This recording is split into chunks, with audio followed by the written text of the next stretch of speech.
É interessante, irmãos, que semana a minha esposa estava passando dentro do grupo do Billy Graham. Um grupo de WhatsApp dele tem uma frase muito interessante. Primeiro você não vai no culto, depois você recebe uma visita, depois você vai até o shopping, depois você está cansado, pois o domingo é o último dia que você tem para descansar. Depois você diz que não precisa de igreja para buscar a Deus. Depois você volta a praticar os velhos hábitos. Afinal de contas, não tem nada a ver. De repente você está afundando no pecado, na tristeza e já não tem mais forças para se levantar. Daí vem a pergunta: por que isso aconteceu comigo? O diabo não derruba o ser humano da noite para o dia. Ele tem aquilo que você deveria ter. O diabo tem paciência. É nas coisas sutis que ele nos faz perder o fervor do espírito e pouco a pouco ele derruba, ele destrói. Você já ouviu aquela história de uma perereca, de um sapinho que é colocado dentro de uma vasilha com uma água bem adequada à temperatura dela. E é uma chama bem pequenininha embaixo. E aí vai esquentando lentamente e ela não vai perceber. E quando ela menos se der por conta, ela foi cozida viva. E ela nem percebeu que ela foi destruída. Ela morreu. Ela foi cozida. É interessante como a gente vive num mundo que está rodeado. Eu li uma expressão de um médico, que eu não vou dizer o nome porque eu não gosto desse médico, eu não concordo com as ideias dele, mas ele afirmou que a dependência de drogas é um problema médico, não da polícia.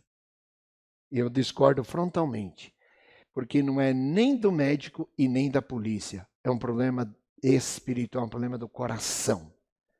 Se a pessoa está envolvida na dependência química, é porque ele tem ausência, tem coração vazio, falta algo na vida dele. Que é mais do que a droga, que é mais do que a medicina. A medicina não é a resposta para o problema de caráter. O problema de caráter foi tratado lá na cruz. Não é médico, não é clínico, não é científico, não é da polícia. Mas a polícia, sim, tem que inibir o mal, inibir o crime. Tem sim. Agora, é interessante que quando a gente está olhando para o panorama que a gente está vivendo, nós estamos olhando para uma linha do nosso horizonte. É negro o nosso horizonte. É terrível o que a gente visualiza, tanto em nível estudantil, escolar, o que você visualiza em nível de sociedade. Eu não vou colocar, podia colocar aqui, a lei que foi aprovada agora 2 semanas atrás, 3 semanas atrás, é algo assim estarrecedor, que está atingindo frontalmente, e que você não imagina que porta que ficou aberta para a prática do que vai acontecendo. E aí você diz, não, mas escuta, então, sabe o que? Se a gente olhar a tudo à nossa volta, se nós olharmos tudo isso que está acontecendo nesse mundo que nós estamos vivendo, nós estamos precisando ser encorajados. Nós estamos precisando ser talvez consolados. Nós estamos precisando ser desafiados. Nós estamos precisando ser estimulados a que nós olhemos para a palavra de Deus, olhemos para Jesus. Vem comigo no Evangelho de João, capítulo 14. Venha comigo olhar esses primeiros 6 versículos do capítulo 14 do Evangelho de João. E eu sei que nós temos aí a Josi, gente nova, tem o Antônio lá, tem famílias aqui, pessoas que têm uma longa jornada já na vida cristã, mas tem outras pessoas que não têm conhecimento, mas eu quero encorajar você, eu quero trazer essa meditação aqui para você. Porque ela falou também ao meu coração. Evangelho de João 14, 1 verso 6. Não se turbe o vosso coração. Credes em Deus, crede também em mim. Na casa de meu pai há muitas moradas. E se assim não fora, eu vou-lo teria dito, pois vou preparar-vos lugar. E quando eu for e vos preparar lugar, voltarei e vos receberei para mim mesmo, para que onde eu estou, estejais vós também. E vós sabeis o caminho para onde eu vou. Disse-lhe Tomé, Senhor, não sabemos para onde vais. Como saber o caminho? Respondeu-lhe Jesus, eu sou o caminho, e a verdade, e a vida. E ninguém vem ao Pai, senão por mim. Ninguém. Deus abençoe sua palavra. Nós estamos ouvindo Cristo, Jesus Cristo é a única esperança. Ele é esperança. Ele é esperança para o mundo todo. Ele é esperança para os quilombolas. Ele é esperança para as cidades. Ele é esperança para a sociedade. Ele é esperança para todos. E é interessante que o contexto desse texto que nós acabamos de ler, trata-se exatamente que Jesus estava caminhando com seus discípulos e junto com eles estavam as mulheres, aquelas mulheres que serviam a Jesus. Lembra o texto em Atos falando das mulheres lá em Filipos, lá no capítulo 16, as mulheres que também serviam a Jesus estavam caminhando junto aqui. É interessante que eles estão caminhando para onde? Para Jerusalém. Estavam indo para Jerusalém. Estavam subindo. Estavam subindo para quê? Para a festa. Que festa? Festa da Páscoa. Festa da Páscoa. E é interessante que isso já era para Jesus notório. Essa festa, obviamente, lá em Jerusalém, festa da Páscoa, seria o quê? Comer a Páscoa com seus discípulos. Ok? E Jesus sabia muito bem, os seus discípulos tinham ouvido, porque Jesus tinha lhes contado isso, que ele seria traído, seria entregue, seria preso, sofreria julgamento, seria crucificado, morreria, seria sepultado, mas no terceiro dia ele iria ressuscitar. E isso estava por acontecer. E é interessante que quando Jesus entra em Jerusalém, Jesus chora compulsivamente, olhando para essa cidade. Imagine você, Jesus entra e ele via aquela cidade como uma cidade que não tinha aproveitado a oportunidade que lhe fora dada. Olha só, uma cidade que, olhando Jesus ali para aquela cidade, ele via profeticamente, porque Jesus é Deus. Ele olhando para aquela cidade, sabe o que ele via?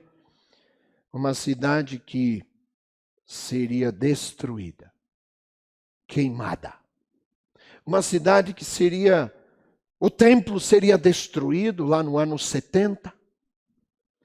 Jesus estava olhando, os judeus seriam mortos à espada, os cristãos seriam perseguidos, sairiam dispersos para todo lado, o que se chama diáspora. Eles seriam espalhados, os discípulos iam permanecer ali.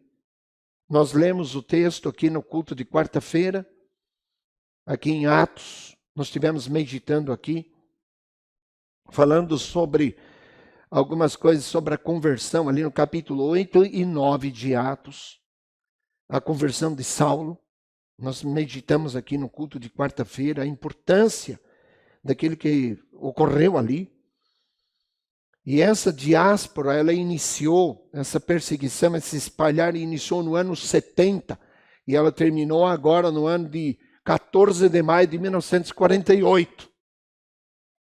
Está vendo só quantos anos os judeus sendo perseguidos? Agora, em 48, que Israel foi reconhecido como um país, como uma nação.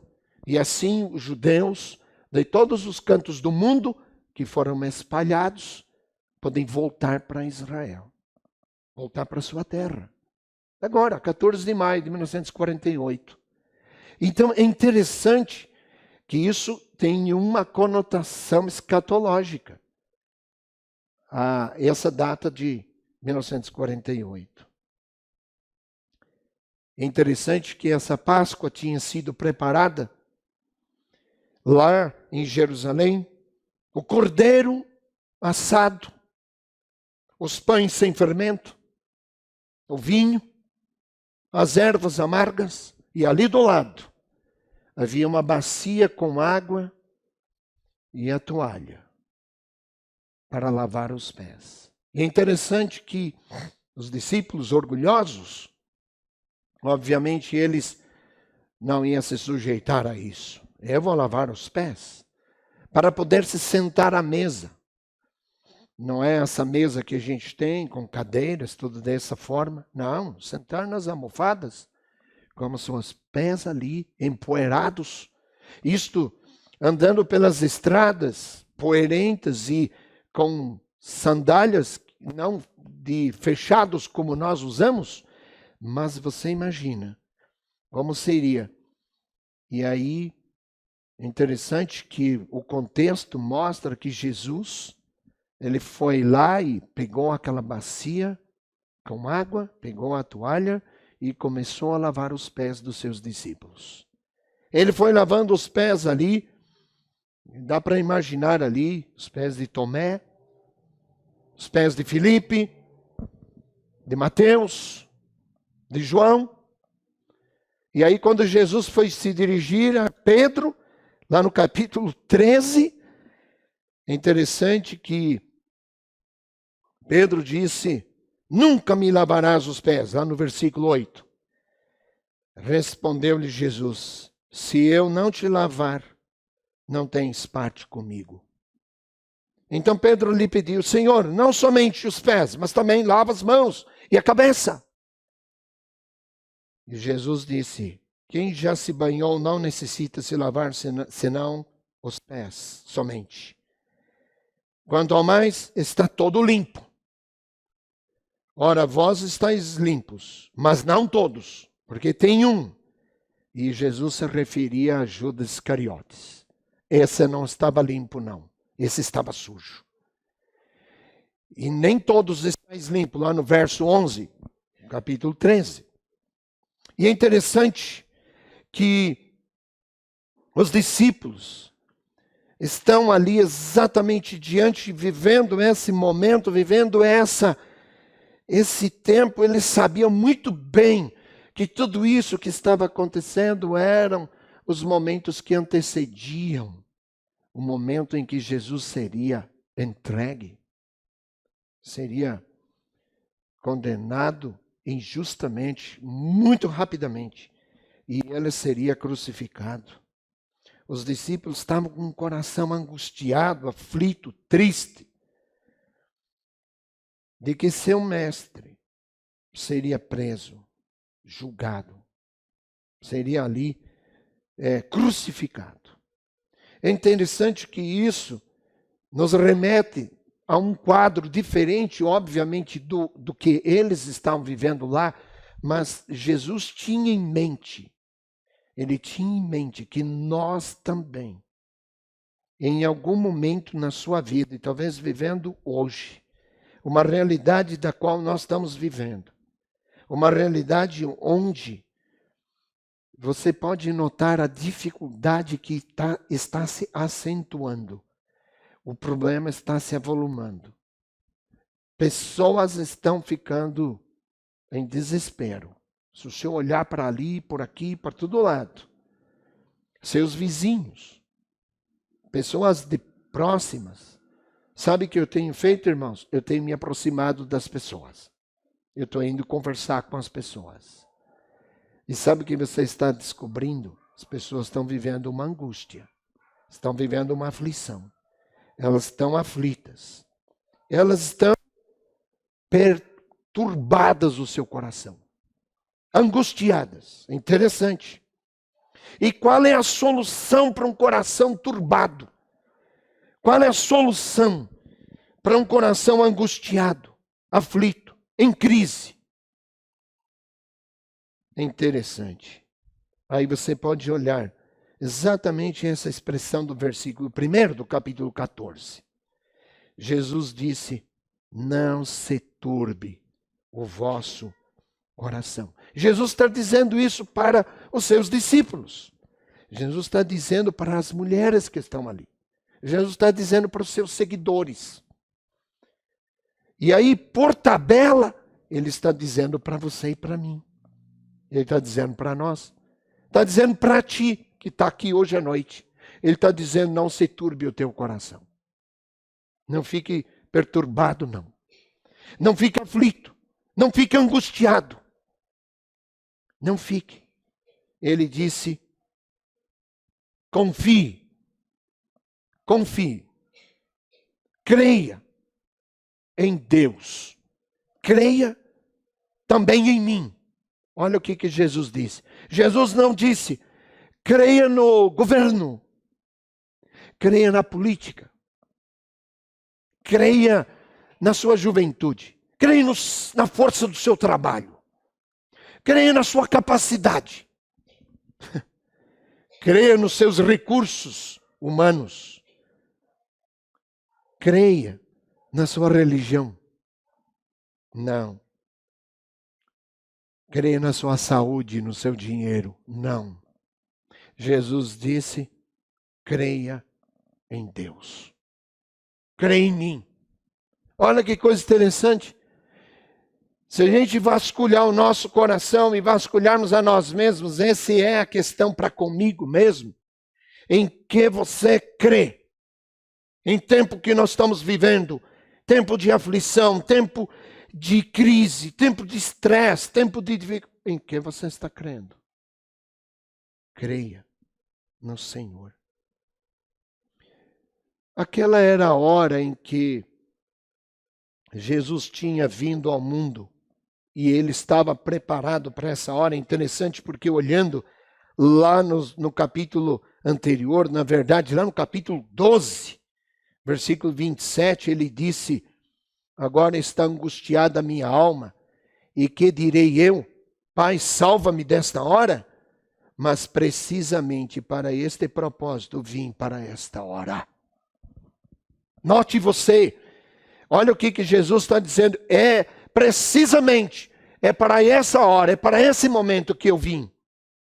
Eu não estou, Senhor, afasta de mim este cálice, me livre da cruz, mas seja feita a tua vontade, não a minha. Interessante, Jesus orando lá no jardim do Getsêmani, ao ponto de chegar a angustiar-se a um nível em que cientificamente comprovado que uma pessoa pode chegar a um nível de sofrimento tamanho que ela começa a suar sangue. Eu nunca vi isso acontecer com ninguém. Mas a Bíblia diz que Jesus caía gotas de sangue por causa do seu profundo estado de angústia. E Jesus é Deus.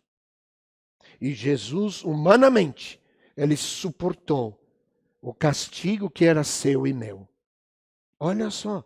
Por isso, para esse momento, é que Jesus tinha vindo ao mundo. Ele não iria fugir da cruz. Ele foi para aquela cruz. Ele suportou. Imagine você sendo estendidas suas mãos sobre aquele madeiro. E o soldado romano colocando cravo. E Jesus Diz, eu não vou nem olhar, porque eu estou olhando para você.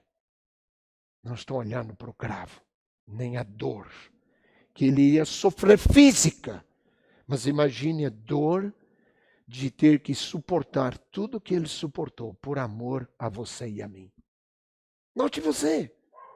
Daí a razão porque ele diz, crede em Deus, crede também em mim. Creia. Em que você crê? Em que você está crendo? No que você está crendo? É certo que se você estiver crendo em qualquer outra coisa, menos Ele, o seu coração, o meu, o nosso coração será assaltado por uma turbe, será assaltado por aflição, por medo. E olha que o medo vai tomando conta. Quantas pessoas não estão com medo? Estou com medo do Covid. Não vou na casa de Deus, estou com medo. Não tenha medo. Não tenha. Olha só. E o versículo 2, Jesus disse o seguinte: na casa de meu pai há muitas moradas. E se assim não fora, eu vou-lhe teria dito, pois vou preparar-vos lugar. Olha o que Jesus faz, ele diz para nós, creia.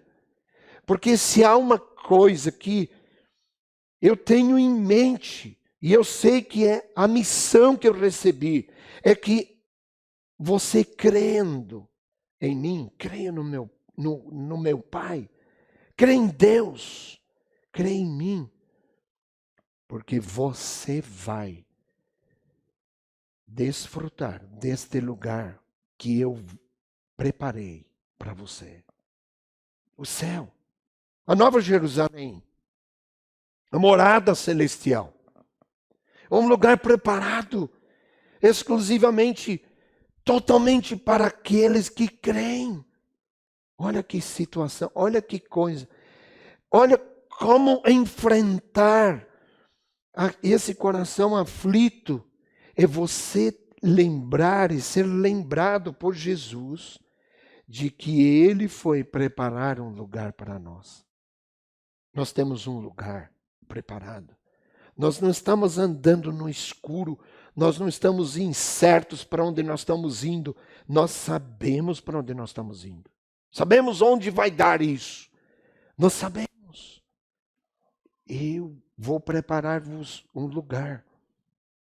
Na casa do meu pai há muitas moradas.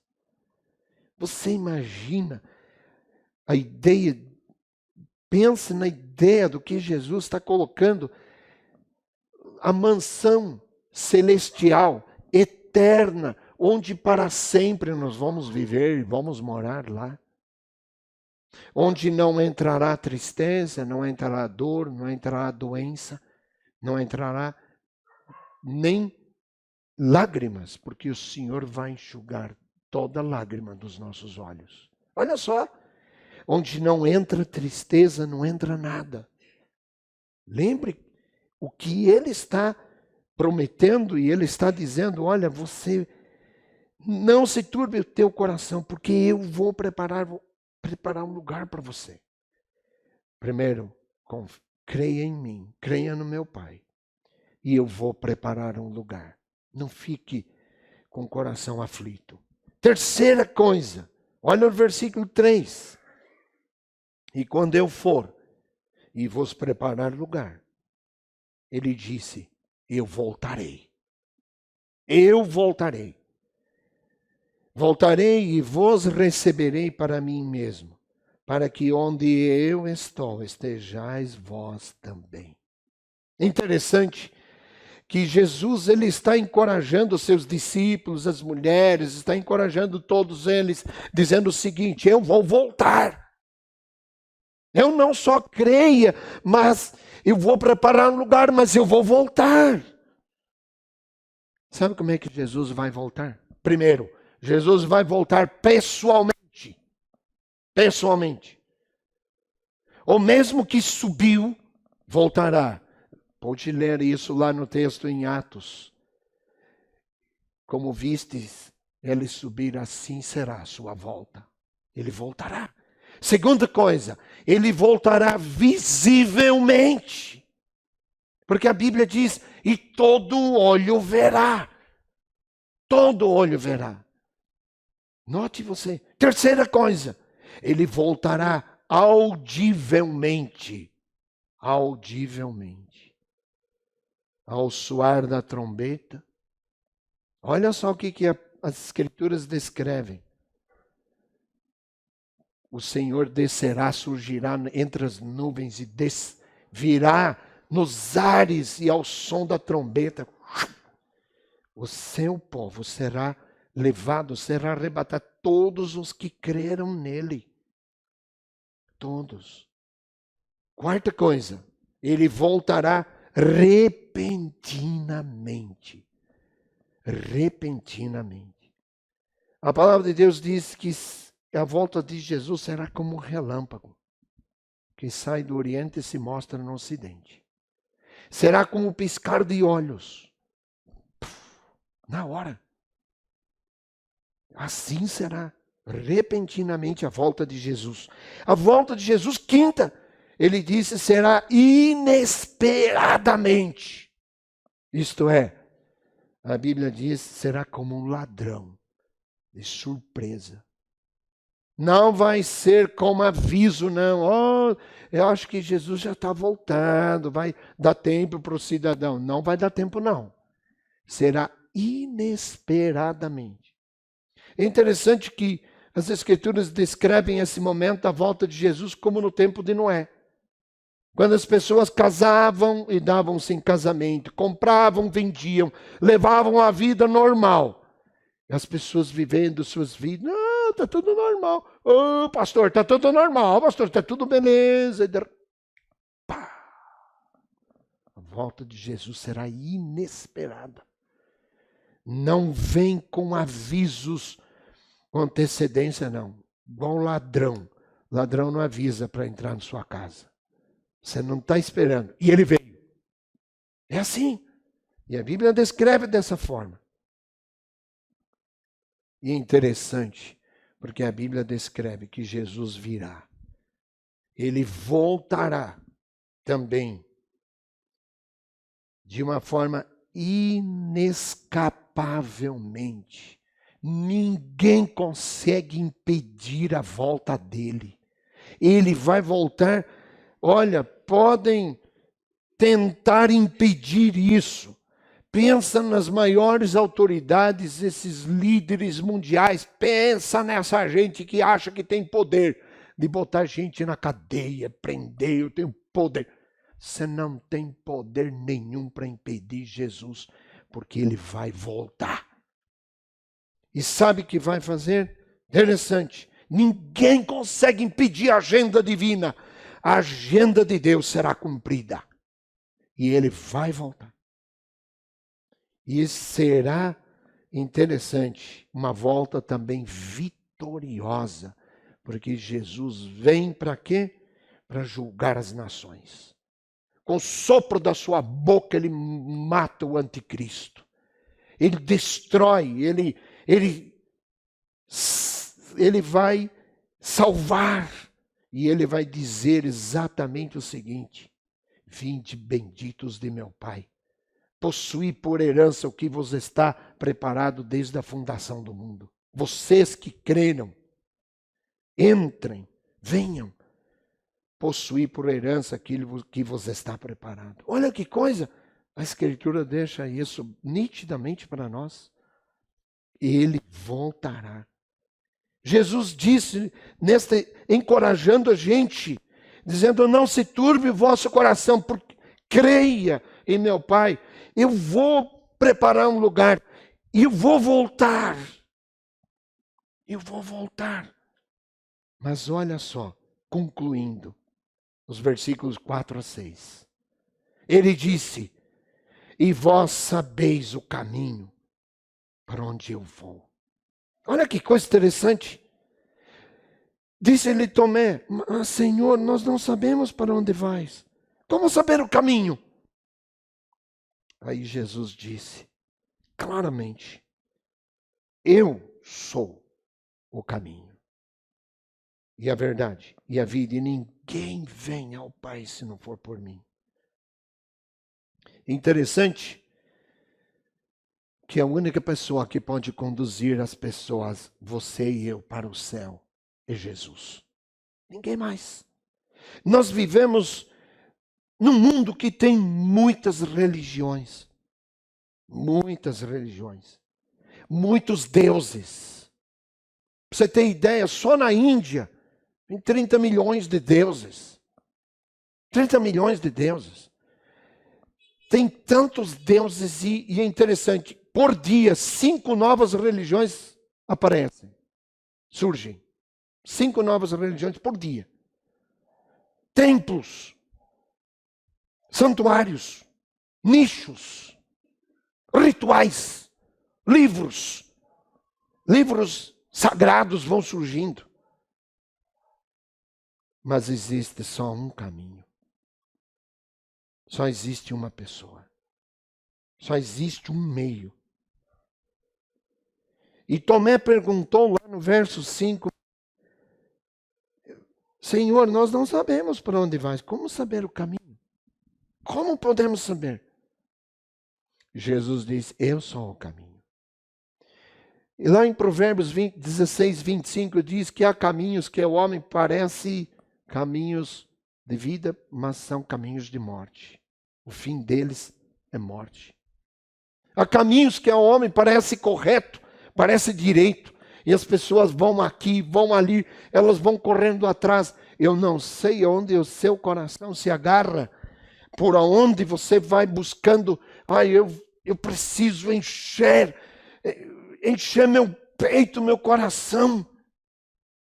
Porque eu estou vazio, tem um oco dentro de você. Olha só que coisa interessante, as pessoas correndo, querendo preencher, encher. Sabe o que? O homem tem um vazio do tamanho de Deus dentro dele. Não tem como. O caminho é Jesus. Não busque atalhos.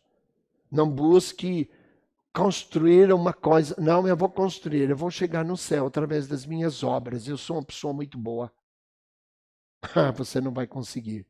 Ninguém conseguiu. As pessoas acham que podem chegar até Deus achando um caminho em que elas procuram, sabe o que hoje está em moda muito? Que a gente vai ouvindo assim, ó. É você fazer uma viagem para dentro de você. Você vai encontrar, porque há um Deus dentro de você. Você é um Deus. Olha que engano mais mentiroso. Enganoso é você, o seu coração, meu coração. Não, não é verdade. Jesus é o caminho. Olha que coisa. Jesus disse, ele é a verdade. A única verdade. O que é a verdade? Pilatos perguntou, o que é verdade? Verdade não é uma religião, verdade não é aquilo que as pessoas acham que é verdade. Verdade é uma pessoa. Jesus. Jesus é verdade. Jesus não é um código de religião. Jesus é uma pessoa que quer um relacionamento com você e comigo. Jesus queria um relacionamento com seus discípulos, com as mulheres, para que eles não ficassem ansiosos, aflitos, porque eu sou, creia em meu Deus, creia em mim. Creia. Eu vou preparar um lugar. Ele diz, eu vou voltar. Ele diz, eu sou o caminho. Eu sou a verdade. Não existe uma verdade. Para um é uma verdade, para outro já não é. É mentira. O que nós estamos vendo? Quanta mentira. Sendo pregada, ensinada, e as pessoas estão aí, ó, perdidas. Quando a gente está ouvindo esse relatório de missões, e eu aí, o irmão Josafate falando, quantas pessoas? Pode ir aí em Atibaia, pode ir aqui em Perdões. Pergunte para as pessoas. Eu fui para o presídio. Eu ia lá no presídio em Campinas, enquanto pastoreávamos lá a igreja, E eu queria que os homens fossem comigo. Os homens falaram, pastor, eu não vou não, estou com medo. Aí a gente entra aí dentro do cadeião lá do São Bernardo, em Campinas. Aí de repente tem um motim ali, a gente fica refém e morre lá. Eu falei, então se for para morrer assim, eu vou morrer. Já vou morrer já vou embora para o céu. Aí os homens não queriam ir. Sabe o que eu fiz? Pastor, eu ia sozinho. A minha filha lembra, era pequenininha, talvez ela nem vai lembrar. Eu tinha que ir sozinho. Os homens não queriam ir comigo. Eu não ia levar mulher, porque é uma cadeião de homens. Não pode entrar mulheres. Eu ia lá no Juerp, em Campinas, peguei com um parente lá dos Daminelli, um pastor lá, e falei, me dá aqui todos os pontos salientes, me dá todo o material, caixa fechada. E eu vou lá na porta da cela e eu vou distribuir um ponto salientes para cada um dos presos. E uma Bíblia para cada um. E vou conversar. E aí eles diziam, pastor, o senhor pode orar por mim? Eu subi no andar onde eram os estupradores.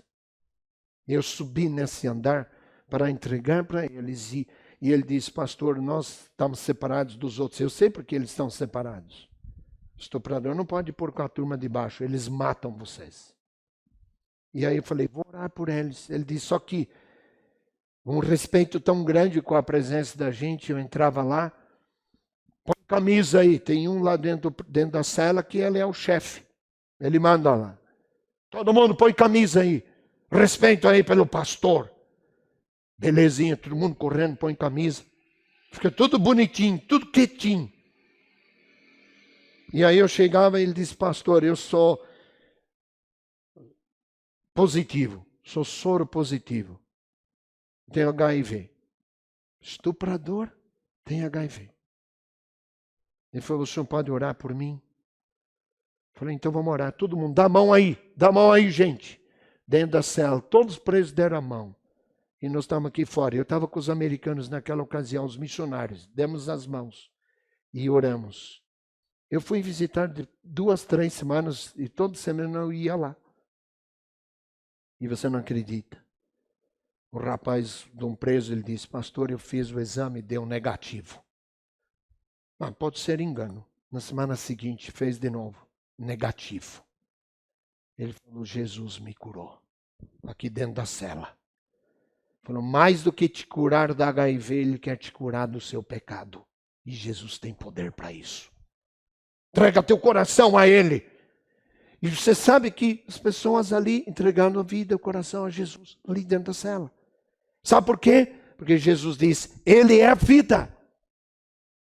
Eu sou a vida. Os discípulos, você imagina como elas ficaram confusos. Mas Jesus é a vida, mas ele vai morrer. Ele vai morrer. Mas ele é a vida. E Jesus disse, se você olhar no contexto do que ela explicou, ele disse o seguinte, que se uma semente não cair na terra e ela não morrer, ela não pode germinar, ela não pode crescer. A semente tem que morrer. Jesus disse isso. Você pode olhar, ela está dizendo, lá no verso 24, 25 do capítulo 12. Em verdade vos digo, se o grão de trigo caindo na terra não morrer, fica ele só, mas se morrer, produz muito fruto. Quem ama sua vida, perde-a. Mas aquele que odeia sua vida nesse mundo, preservá-la para a vida eterna. Interessante, se você acha que você pode preservar sua vida, você tem que morrer para você. E você tem que viver para Jesus. Tem que morrer para o meu eu. E eu tenho que viver para Jesus. Tem que me entregar de coração inteiro, igual nós cantamos nessa última música. O que vou fazer se eu não der a ti o meu coração? Como vai ter vida se eu não dou meu coração? Se eu não crer em Deus, não crer em Jesus, se eu não confiar de que Ele foi preparar um lugar, e se eu não creio que Ele vai voltar, se eu não creio que Ele é o único caminho, verdade e a vida, eu nunca posso chegar até Deus. Olha só, não é fazendo uma viagem para dentro de mim, andando lá nos labirintos da minha alma para tentar encontrar uma luz Porque a luz é Jesus. Jesus é a luz. As pessoas acendem velas no cemitério para iluminar um caminho espiritual para o seu morto. Que coisa terrível, mas desesperadora. Jesus é a luz. Entregue-se a Ele e você vai trilhar um caminho de luz. Quando você fechar os seus olhos para essa vida. E você vai abri-los na presença do Senhor. Olha que coisa maravilhosa. É isso que Jesus encoraja.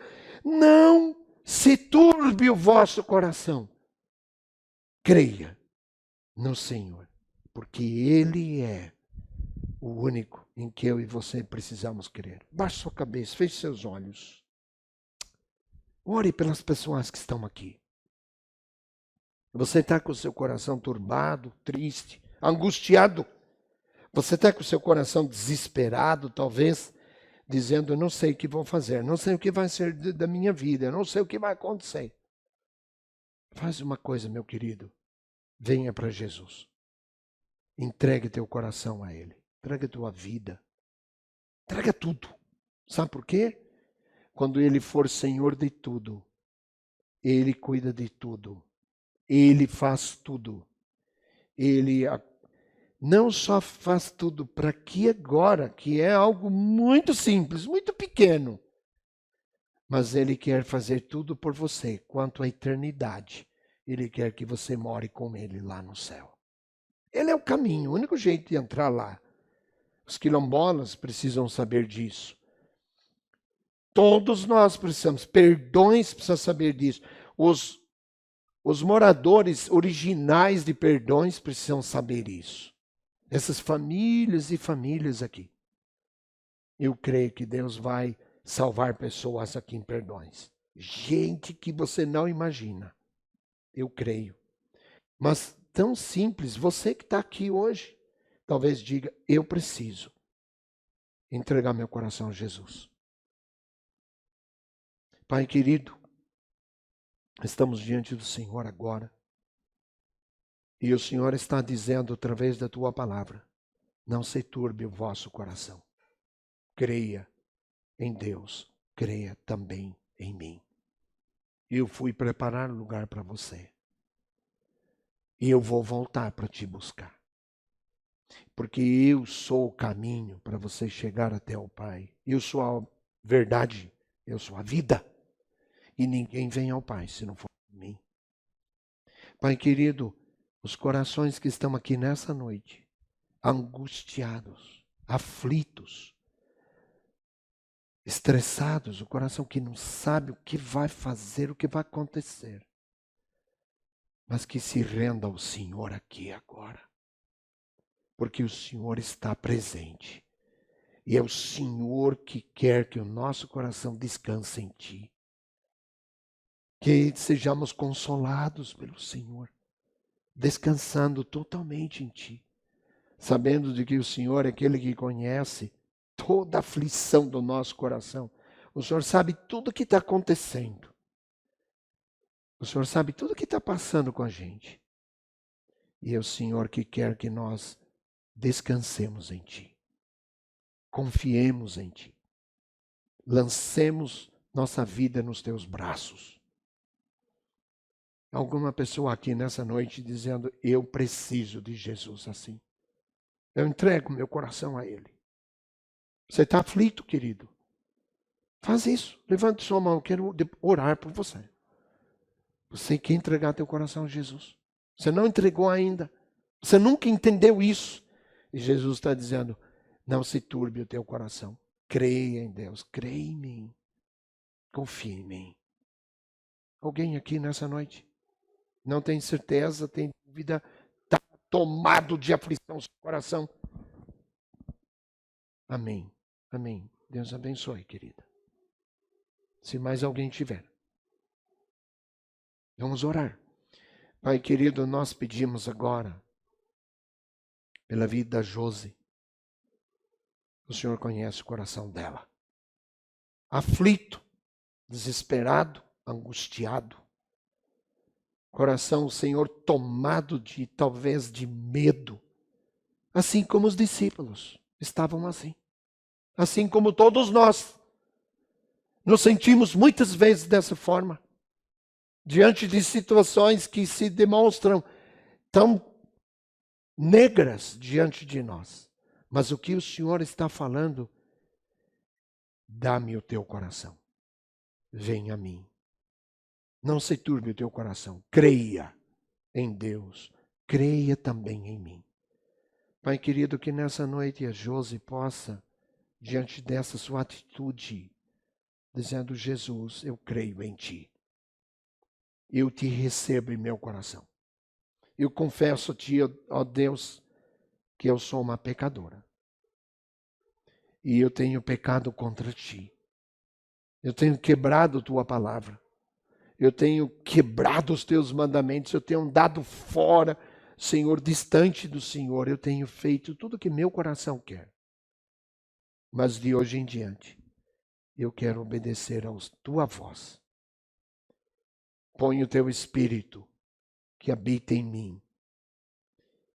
E que ele me dirija através da tua palavra. Pai querido, nós estamos intercedendo aqui pela Josi. Senhor, que ela, diante de ti, ela confesse ser o Senhor de sua vida. Entregando o seu coração a ti. Recebendo como seu único e suficiente Salvador. Pai querido, é o Senhor que quer dar uma guinada de 180 graus na nossa vida. Vivíamos, ó Pai, na rota da destruição, da morte, da angústia, do desespero, da separação de ti. Mas agora, dirigidos pelo Senhor, conduzido aos pés da tua cruz, confiando em ti, entregando todo o coração ao Senhor. Pai querido, nessa noite, nós queremos colocar a vida da Josi e a vida de todas as famílias, das crianças que estão lá na sala. Ó Deus amado, a vida de cada um dos nossos familiares que nós temos orado aqui nas quartas-feiras, por famílias que não conhecem a Ti, que vivem longe do Senhor. Pedimos a Ti, ó Pai, alcança esses corações. Salva, ó Pai querido, as nossas famílias. Salva os filhos, os maridos, as esposas. Salva os casamentos. Salva, ó Pai querido, a destruição que nós estamos vivendo nesse tempo. O Senhor é a nossa única esperança. Nós não temos esperança em ninguém outro, em lugar nenhum, em pessoa nenhuma. A única pessoa é a do Senhor, teu Filho Jesus. Nós cremos e nossa esperança está firmada no Senhor. Abençoa, Pai querido, essa semana. Abençoa, ó Deus, esses dias que nós vamos vivendo, sabendo que o Senhor está cuidando de nós. E que o Senhor vai voltar. E que o Senhor não nos deixa. Não nos desampara. O Senhor proverá tudo que nós precisamos, não o que nós queremos. Tudo o que precisamos, o Senhor nos dará. Portanto, Pai querido, que cada coração inclinado totalmente para Ti, nós possamos viver nessa dependência. Nós oramos assim, ó Pai, em nome do Teu Filho Jesus. Amém.